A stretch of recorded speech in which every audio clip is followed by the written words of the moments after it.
O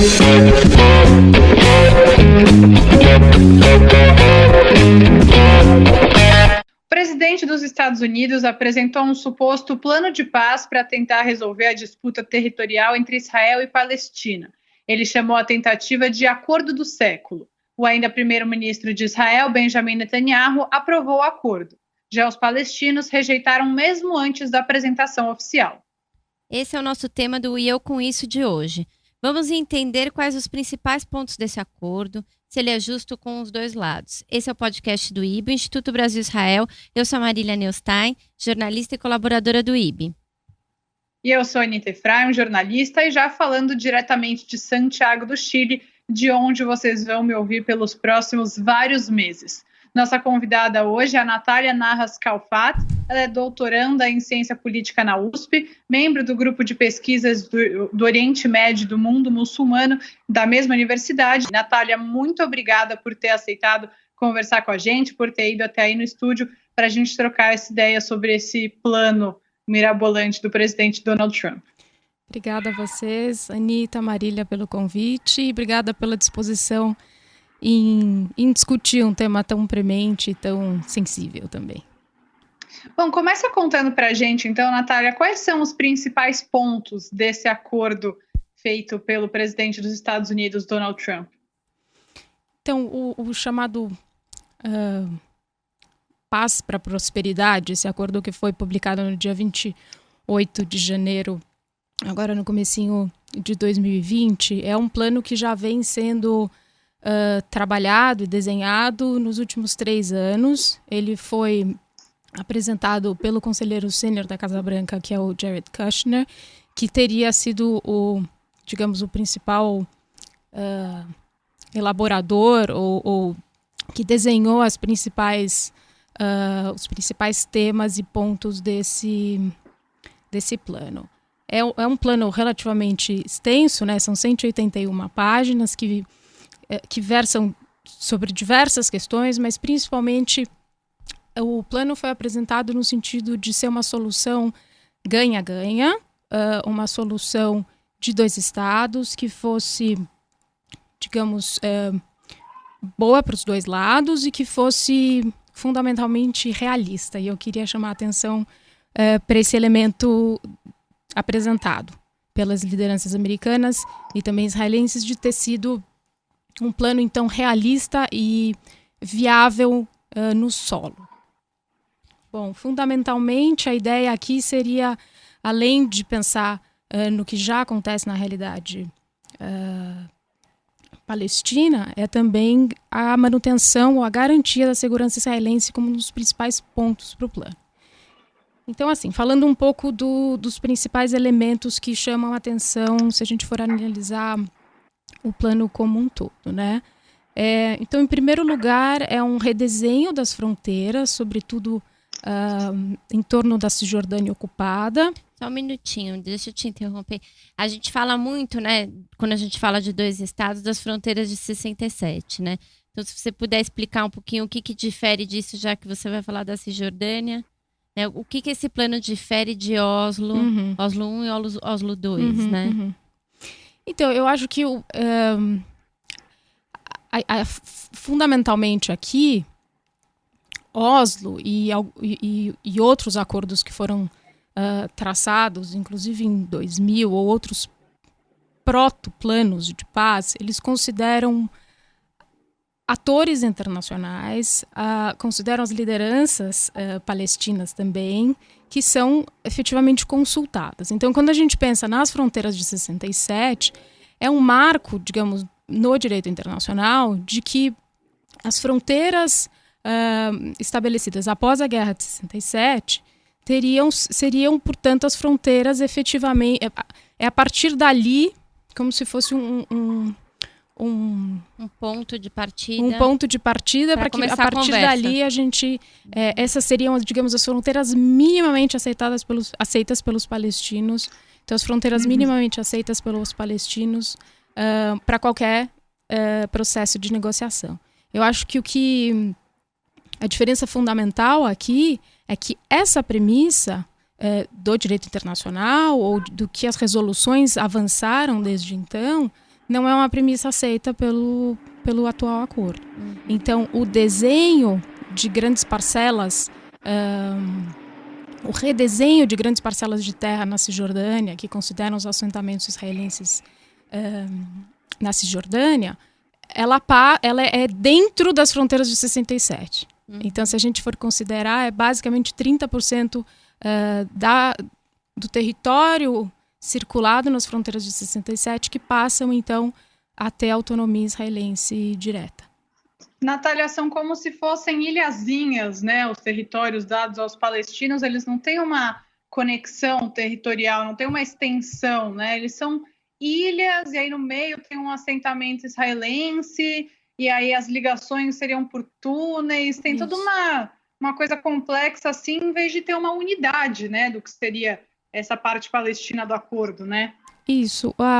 O que seria a entidade palestina proposta pelo acordo, ela seria composta por 7 diferentes regiões, 7 diferentes pequenas áreas, que supostamente, quer dizer, o acordo propõe que elas teriam continuidade, mas o que a gente vê no mapa é que não há continuidade, que elas são ligadas por túneis e por estradas, e funcionaria na prática como bantustões.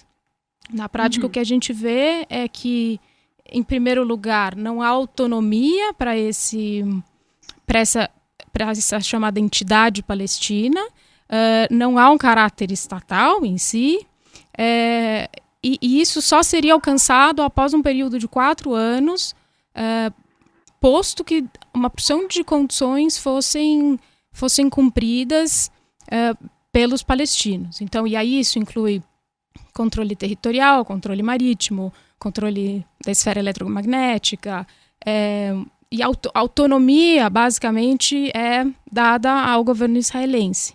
Então, até o Rio Jordão, que é também uma discussão, desculpa te interromper, até o redesenho do Vale do Jordão, que é considerado uma região estratégica, tem uma grande reserva de água, isso foi também redesenhado no plano. Então, a autonomia israelense e a ingerência direta vai ser total. Natália, eu já queria... pode falar, Ani. Eu queria já emendar 2 perguntas. Primeiro, se na sua visão esse plano é minimamente justo, porque a gente vê que o Bibi aceitou o plano de prontidão, enquanto os palestinos rejeitaram imediatamente, e também queria pedir para você explicar como ficaria a autoridade política palestina, quem ia comandar essa região dita como Palestina. Isso acho que ficou muito pouco claro, né? A gente está falando muito de territórios, falando sobre o físico, mas é a parte política. Então, algumas perguntas, né? Então, se o acordo é justo, primeiro, eu acho que uma das premissas que a gente tem que pensar é que qualquer acordo de paz, ele é estruturado no sentido de que há duas entidades políticas, estatais ou não, em confronto, e que há uma mediação de uma parte terceira ou um mínimo de um estabelecimento bilateral para que o acordo seja alcançado e os diferentes interesses e demandas das partes sejam considerados e dirimidos para que, então, o cessar-fogo fosse alcançado. E se a gente toma essa premissa do direito internacional como fundamental para que a gente pense qualquer acordo, e a gente compara com essa proposta de plano de paz, porque isso é um plano, não é um acordo, a gente vê que se quem nos escuta ou o analista quiser optar por não seguir adiante na análise do plano, ele pode, porque na verdade a gente está falando de uma proposta unilateral que não considera as partes envolvidas. E nem considera partes, digamos, neutras que possam fazer uma mediação. Então, nesse sentido, ainda que o acordo fosse favorável ao lado palestino, ele não poderia ser considerado digno de análise, porque nesse sentido ele perde a sua validade interna. Mas aí, então, dito isso, né, vamos pensar o que ele favorece, digamos, o lado israelense, por que o apoio foi tão pronto. Eu acho que algumas coisas importantes é que o governo israelense não teve que abrir mão de nenhum assentamento. Então, todos os assentamentos da Cisjordânia atualmente ocupados vão continuar sendo ocupados. Então, é isso que o acordo propõe. Na verdade, já em novembro, o governo dos Estados Unidos tinha dito que não necessariamente a ocupação ilegal dos assentamentos ela era ilegal. Então, e que caberia às cortes israelenses julgarem esses casos individuais. Então já havia, digamos, uma espécie de sinal verde ou de carta branca para que isso fosse mantido. Há um controle, como eu havia mencionado, então securitário do Vale do Jordão e de toda a Palestina. Então, nesse sentido, a autonomia israelense ela fica não só mantida, como ela é recrudescida e legitimada, né? O controle do espaço aéreo, do espaço marítimo, endossa que essa entidade palestina seja desmilitarizada como condição fundamental ou como premissa fundamental para que se possa pensar num Estado palestino. Então, quando você me pergunta qual é efetivamente a característica política desse Estado palestino, a gente está falando de uma entidade palestina que só surgiria daqui a 4 anos, postas uma porção de condições. Então, é uma proposição tão esdrúxula que, em boa medida, eu volto à minha fala inicial, que é em que medida este acordo, este plano, é válido individualmente. Isso quer dizer, pensado de forma sozinha.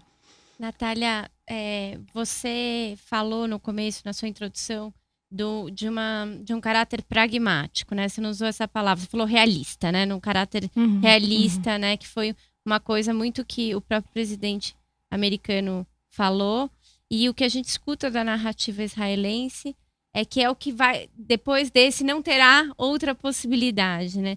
O que você acha disso? Porque, de algum jeito, essa narrativa coloca que não há saída para esse conflito, né? Como é que você vê esse tipo de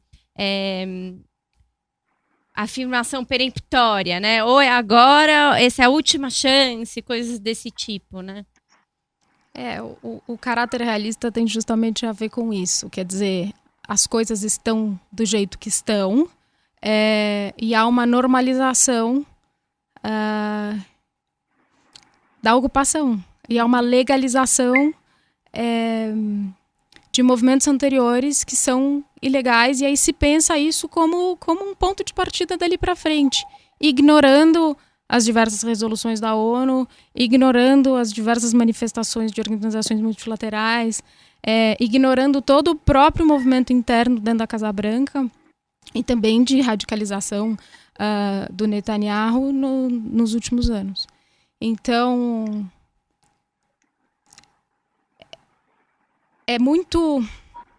é até complicado se pensar nesse plano como viável, no sentido de que se parte de uma ilegitimidade, que já é o que está acontecendo no solo.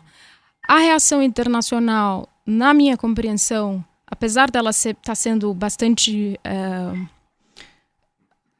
confrontadora da proposta do plano, a minha impressão é que a gente não deveria nem estar levando este plano tão a sério.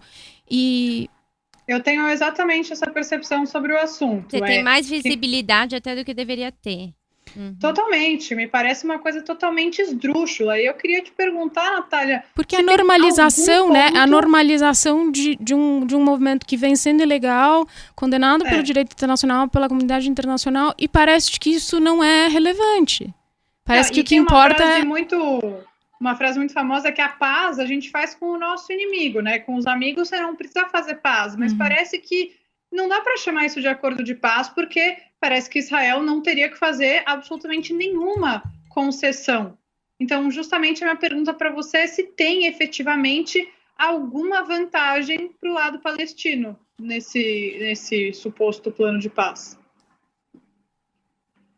Eu não vejo vantagens nem para o lado palestino e nem para o lado israelense, para ser bastante franca, porque eu não vejo esse plano, esse projeto de paz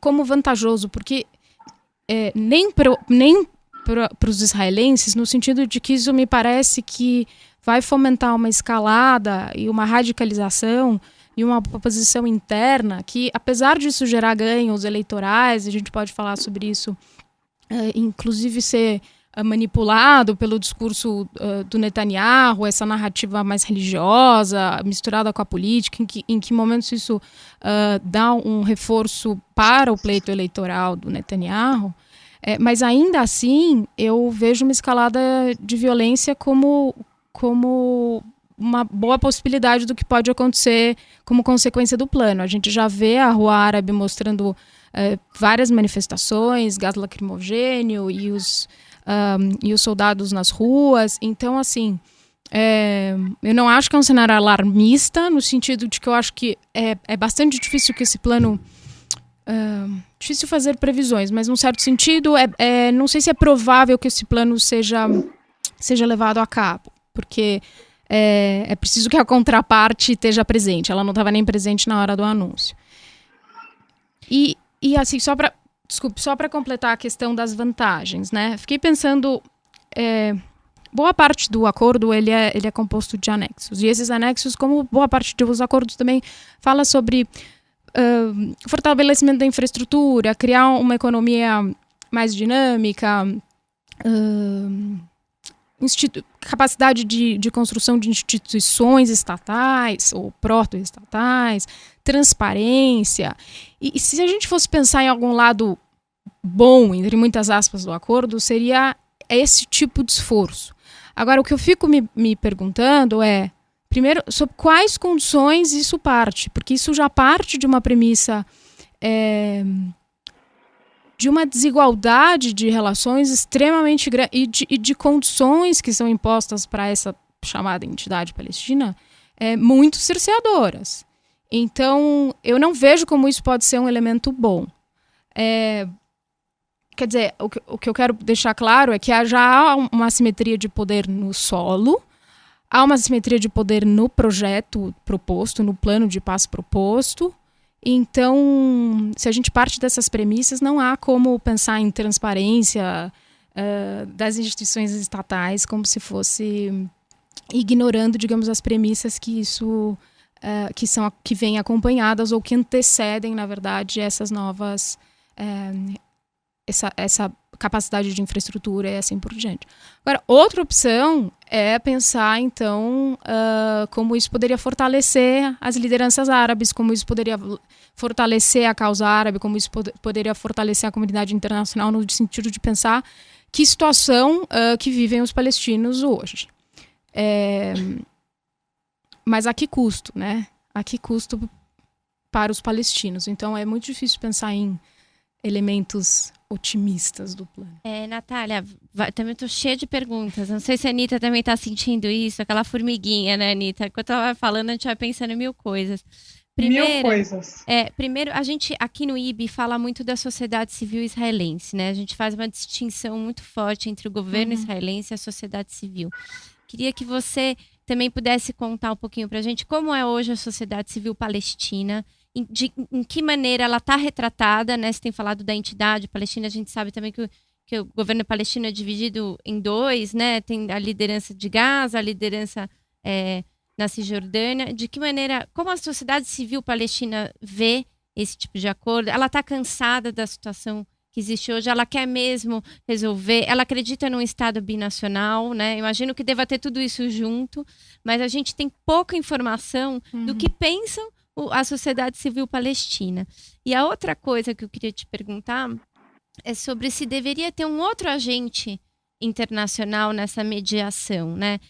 O Amos Oz, muitos anos atrás, falou que achava que deveria ter um líder europeu, porque a Europa tem uma dívida histórica, tanto com os judeus quanto com os árabes, por conta das colônias. Se não deveria ser papel dos países europeus, talvez, fazer essa mediação, ao invés dos Estados Unidos, que hoje, em especial, tem uma liderança ideológica muito alinhada com Israel. Como é que você vê isso? Muito bem, de novo, muitas perguntas. Eu acho que é isso, né? O tema a questão palestina é uma questão internacional em si. Então, chamar novos atores para o debate é fundamental. O Brasil, por um momento, teve esse papel. Hoje não mais. Mas é fundamental que esse ator seja neutro, isento, desinteressado. E talvez isso seja um artigo cada vez mais raro. Eu estava falando em entidade palestina no sentido que o termo propõe, porque o termo não propõe um Estado palestino inicialmente. Perfeito. Então ele propõe uma espécie de proto-Estado, e aí com zero autonomia política, e eu estou falando em entidade não para diferenciar a Mahmoud Abbas de Hamas. Eu estava falando em termos do plano, mas sem dúvida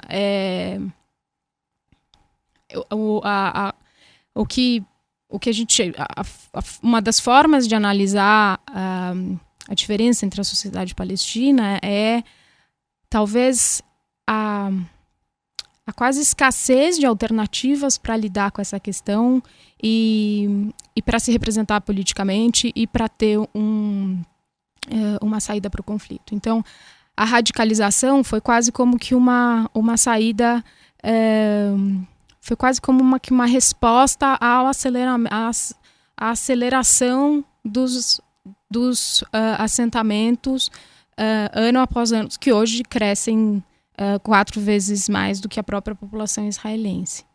Então, a população palestina se vê acuada, se vê lutando por sobrevivência e as soluções que se pensa são das mais variadas. Quer dizer, há quem pense num Estado só, há quem pense em 2 Estados, há quem opte por oposição armada, há quem opte pelo pacifismo. E a sociedade israelense também é fundamentalmente variada. E é bom que assim seja. E eu acho que é fundamental também essa diferenciação. Eu acho fundamental pensar, então, o que a sociedade civil está fazendo e o que o governo está propondo. Então, é fundamental, na verdade, que se ali, eu entendo,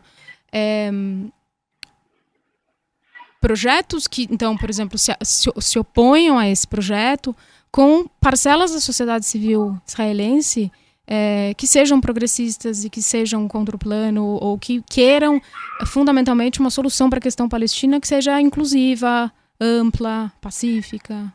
E essas pessoas, elas existem, né? É sempre importante a gente lembrar. Israel também teve protestos contra esse plano apresentado pelo presidente Donald Trump. Tem muita gente que está muito longe de concordar com isso, que mora em Israel e sabe que nada disso vai trazer algo que possa chegar perto da paz.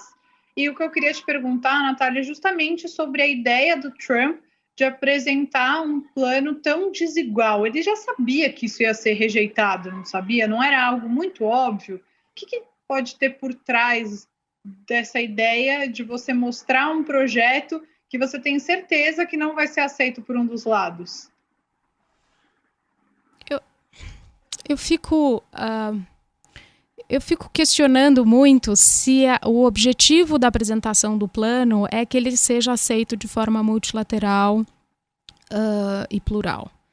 Você acha que não? Porque se a gente for pensar qual é a orientação da linha externa do Trump desde 2016, que é de fechamento do escritório da OLP em Washington, de parar o financiamento da UNRWA, de mudar a embaixada de Tel Aviv para Jerusalém. Quer dizer, são vários movimentos de recrudescimento e de flerte com a extrema-direita israelense e também, enfim, respondendo a demandas de evangélicos americanos que são ligados a Israel e assim por diante, que está em consonância também com o flerte do Netanyahu com a extrema-direita e com a parte ultra-ortodoxa.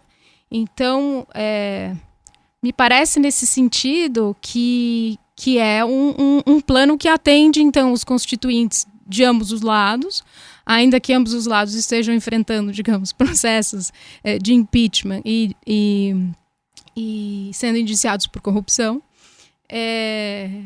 mas que atendam fundamentalmente os constituintes que são a base do eleitorado de ambos os lados. Mas eu acho que é fundamental pensar se há uma abertura multilateral, se esse projeto foi desenhado de fato pensando numa solução compreensiva e ampla e que pensasse em soberania, em retorno dos refugiados e na capital palestina como elementos que são sensíveis para a questão palestina. E eu não vejo isso. Então, eu também não. Eu acho que deve ter alguns ouvintes que não estão felizes, que desde o começo já estou com uma postura muito contrária a esse plano, mas é que eu não consigo ver nesse plano nada que apresente uma mudança expressiva na situação da região, tirando a legalização dos assentamentos, mas que hoje também o governo do Bibi não faz questão nenhuma de impedir que eles cresçam, inclusive só fomenta, né, os assentamentos. Então, me estranha muito que um plano que o Trump chama de acordo do século seja algo tão tem um montante, igual, né, de investimento, que acho que é uma tecla que eles ficam batendo, que também faz parte dessa narrativa de que isso nunca mais vai acontecer. A gente sabe que para esse tipo de negociação sempre vai acabar nesses pontos que você elencou, né, Natália? Retorno dos refugiados, capital Palestina, Jerusalém, né? E são pontos que complicam. A gente tem colegas jornalistas que foram recentemente fazer a cobertura no local e acreditam que é impossível pensar numa solução de 2 estados por conta da economia já estar de algum jeito caminhando juntas dentro dessa desigualdade que você citou, né? Então, você já tem palestinos que já nunca tiveram contato com israelenses, que moram de um lado, são populações que estão vivendo separadas, não é uma geração que pegou, né, os acordos de paz, de Oslo, essas negociações. Então, eu queria saber se você acha que ainda é possível tirar a solução de 2 estados do papel, se existe essa vontade política. A pergunta do mas a gente aqui gosta só de fazer pergunta difícil pra gente refletir. Eu tenho a impressão que se eu soubesse a resposta exata para essa pergunta, eu não estaria aqui. Eu deveria estar assessorando. O Prêmio Nobel da Paz. Sim.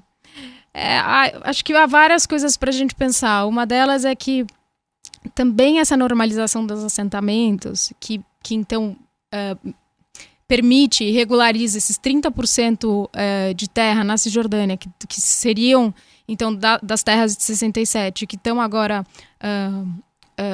estariam agora sob autonomia israelense, seria uma forma até de contemplar as pessoas que aceitam a solução de 2 estados, porque afinal de contas agora a gente está falando de 15% da Palestina histórica como Estado palestino e o resto como Estado israelense.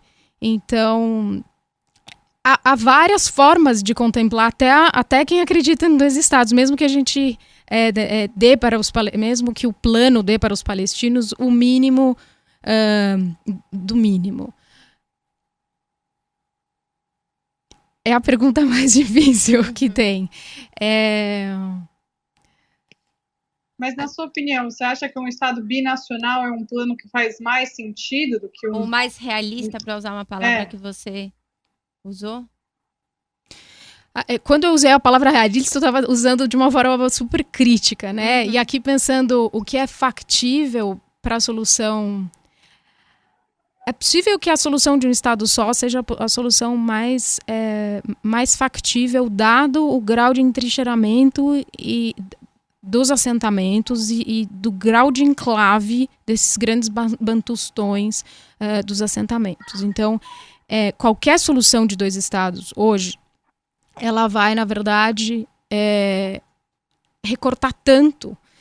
Então, como a gente viu no mapa, túneis e estradas ligando, que isso não é um Estado palestino viável.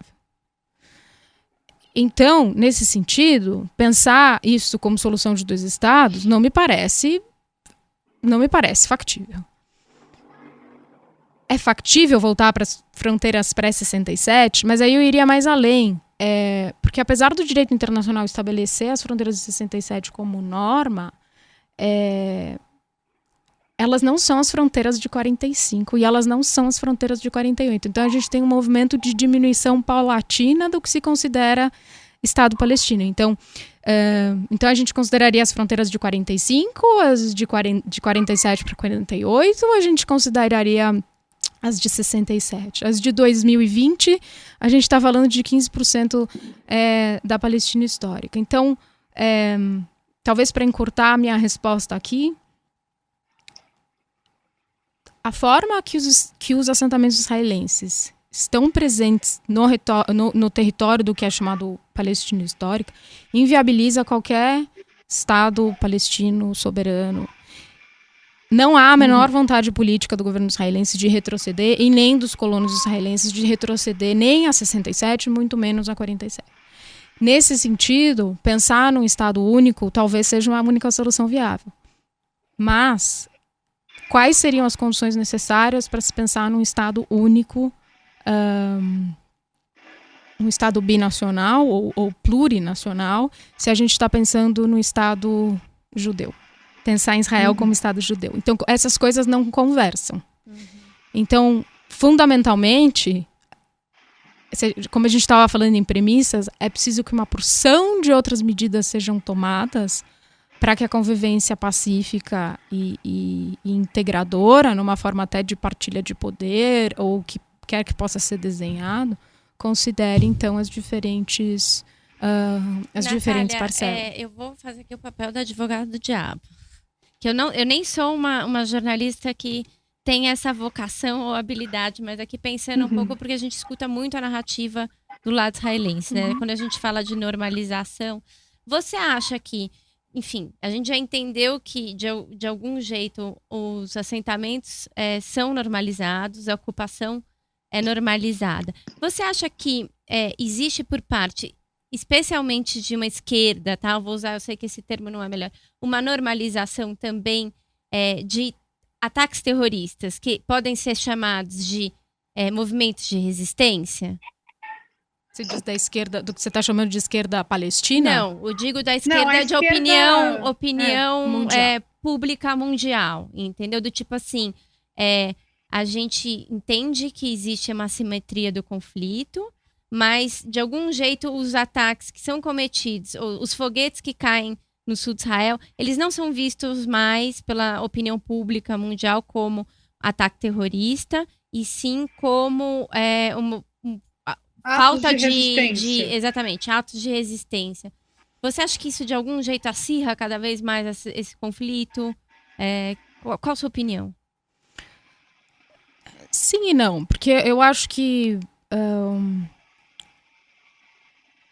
os ataques diminuíram enormemente, né? Isso não é uma coisa que... A gente não fala mais dos ataques como a gente falava nos anos 90. Então, e a despeito isso não disso... é graças ao muro, por exemplo? Então, e a despeito disso, a gente tem o crescimento dos assentamentos.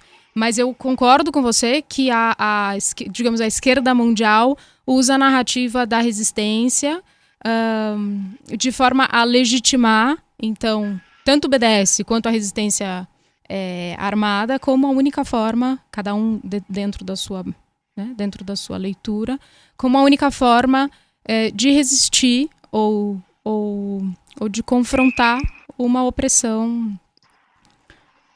E essa é a análise, sim, que é feita. Se a gente for olhar a esquerda mundial que apoia, ou digamos, elementos da esquerda que apoiam o ataque terrorista em resposta ou como forma de resistência, há pessoas que são dessa, digamos, que usam essa narrativa e se confortam com essa narrativa.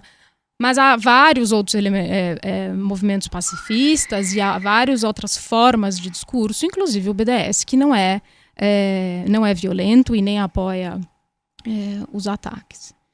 Então, eu acho que, só para encerrar, assim, eu acho que a situação se tornou tão insustentável